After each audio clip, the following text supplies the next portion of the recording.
guys, my name's Annie. I am a sugar artist. In my channel, I talked about everything related to sugar flowers.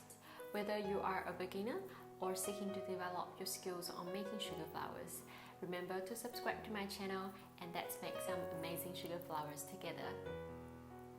Today, we're going to look at some basic color theory.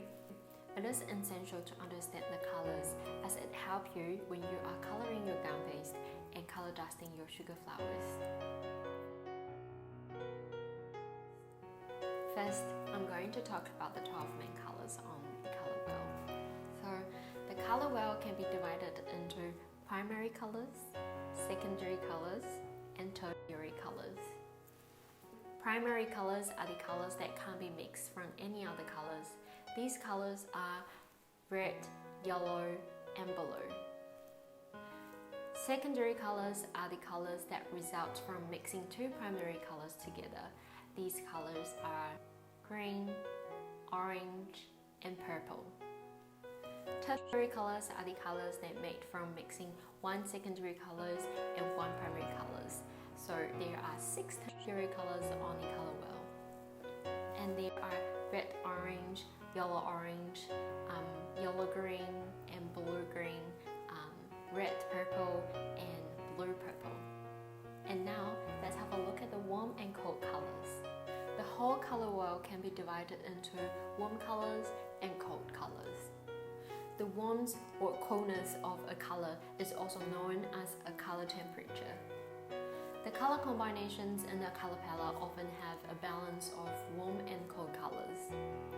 According to the color psychology, the color temperature evokes different feelings. Warm colors are the colors from red through yellow. These colors set to bring warmth, like the sun. Cool colors are the colors from blue, green to purple. These colors set to bring the coolness, so like water. So with these 12 colors and a chromatic color, you can pretty much create any colors that you like. So what is a chromatic color? Its saturation represents the vividness and intensity of the color. Depending on the presence or absence of the saturation, the color can be divided into chromatic color and achromatic color. And the chromatic color is the color that even have a slight amount of hues. Whereas on the other hand, the achromatic color is the colors that lacks hues, such as white, gray, and black. You can create shades, tints, and tones by adding black, white, and gray into a base hue. And value refers to how light and dark of a color will appear. To make a color lighter in the value, you can add a little bit of white, and this is called a tint of the original hue. It can make a color less intense and balancing with a vivid color in the color combination.